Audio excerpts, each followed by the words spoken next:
I got kicked out because my mom thought I was in debt. She transferred everything to my brother without even asking me what actually happened.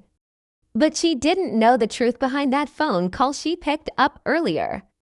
It wasn't a debt collector. It was the lottery office calling to confirm my identity. I had just won a $1.5 million lottery prize earlier that same day.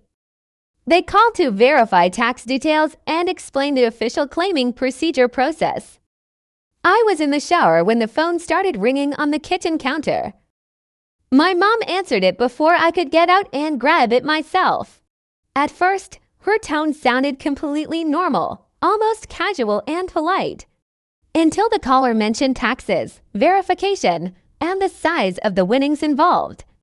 Her voice immediately shifted, sharp, tense, like something inside her snapped suddenly. Taxes. What taxes? She asked, already assuming something was terribly wrong. The caller paused, then calmly clarified it was about a large financial prize confirmation. That's when everything inside her seemed to flip without any warning at all. When I walked out, she was standing in the living room, completely still. Phone still in her hand, face pale, like she had just seen something terrifying. "You're in debt?" she asked, staring at me like I was someone else entirely. I thought it was funny for a second, so I just nodded casually. I didn't even get the chance to laugh or explain anything afterward. She walked into her room immediately, without saying another single word to me. Seconds later, she came back out holding a debit card tightly in her hand. "There's $400 in here," she said, her voice cold and completely detached. "Take it. Just go. Don't come back again." I stood there, completely frozen, trying to process what just happened. Last year, we sold a property for around $700,000 total. The money went straight into my dad's account without any discussion. We still had another house generating steady rental income every single month. I looked at her and asked quietly, "So where did all that money go?" She didn't hesitate before answering, like she had already decided the story. "Your dad lost it in investments," she said, then turned away immediately. No explanation, no detail, just a clean, final answer that ended everything. I stood in the living room, staring at our family photo on the wall. For people smiling, but suddenly it felt like I didn't belong in it anymore. Like I had been edited into the picture afterward by someone else entirely. My dad walked in holding a glass of honey water, like he always did. Perfect ratio, never too sweet, always calm, always controlled, always careful. "Hey, calm down," he said, sitting across from me like nothing was wrong. "Your mom just panics sometimes. You know how she gets. I'll take care of the money situation for you. Don't worry." My throat tightened, but I didn't say anything at first. "Just be more careful next time," he added casually, almost like advice.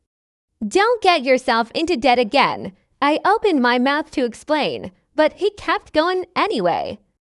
"Things are a bit tight right now," he said, like it slipped out naturally. "Your brother quit his job, so I gave him startup funding recently." My fingers tightened around the edge of my pocket without realizing it. The corner of the lottery ticket suddenly felt heavier than it should. I looked at him, and he looked back at me for a second. I couldn't tell if he cared or if he was warning me. I smiled faintly and said, "Dad, that call was from the lottery office. I didn't borrow anything from anyone." He visibly relaxed, like a weight had just been lifted off him. "I knew it," he said lightly, then walked away like nothing happened. The next day, Ryan showed up at my door holding flowers quietly.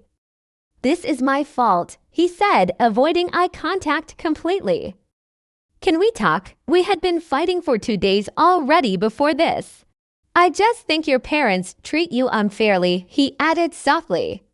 "Everything always goes to your brother, doesn't it?" I instinctively replied. "It's for tax reasons," without even thinking. That's what my dad always said. and I had always believed it.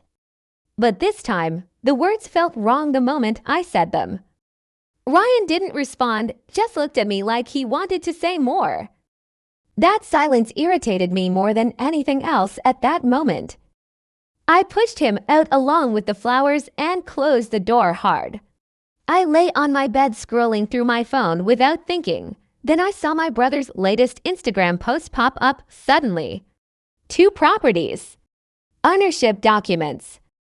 Both under his name entirely. Caption, being the chosen one feels good. I stared at that line for a long time without blinking. Then I switched accounts, saved it, zoomed in, confirmed every detail. I sent the screenshot to the family group chat immediately. No one replied. 2 hours passed. Complete silence, like the message didn't exist.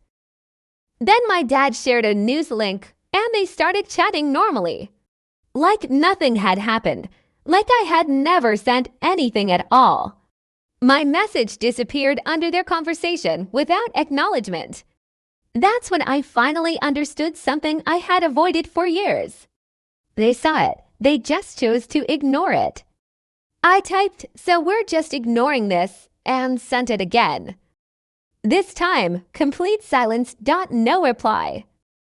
No reaction. Nothing at all. I stared at the screen and suddenly started laughing quietly. Not just at that moment. At everything. 3 days later, they called me like nothing ever happened before. "Come back for dinner," they said casually, like it was normal. I almost refused, but somehow I still ended up going anyway.